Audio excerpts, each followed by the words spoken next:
Welcome to another virtual Willard Library Crafternoon. On this month's episode, we'll be making a cute but a little creepy ghost tassel garland. As always, craft kits for this project are available at the Adult Services Desk at Willard Public Library while supplies last. Included in every kit are 5 pieces of white yarn, each one measuring 15 feet in length,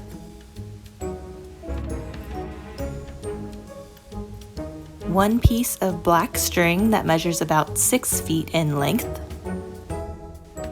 1 plastic needle, and 1 piece of cardstock paper that measures 4.5 inches by 6.5 inches. You will also need to gather up a pair of scissors and some black fabric paint for your ghost's eyes.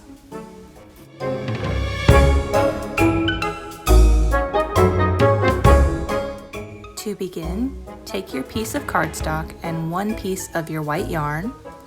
Place one end of the yarn at the bottom of your cardstock like this and hold down with your thumb. Then begin wrapping the yarn around the piece of paper. You want to do this about 18 times.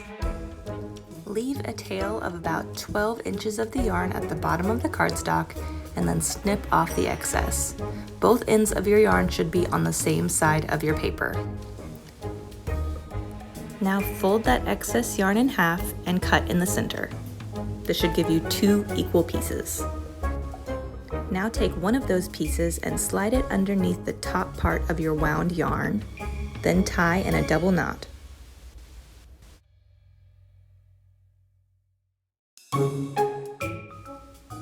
Once your knot is secure, take your scissors and cut the yarn at the bottom of the cardstock to make your tassel. Next, turn the tassel inside out like this so that those excess pieces from the knot blend in. Now take that other short piece of yarn, wrap it around the top part of your tassel and tie another double knot. You should start to see your ghost taking shape.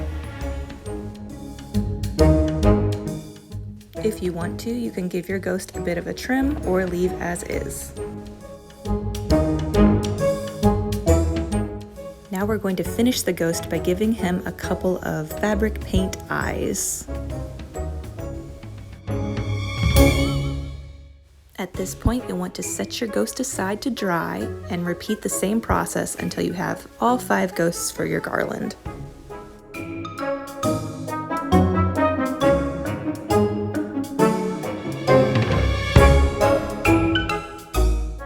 Once all 5 ghosts are completely dry, thread your black string onto your needle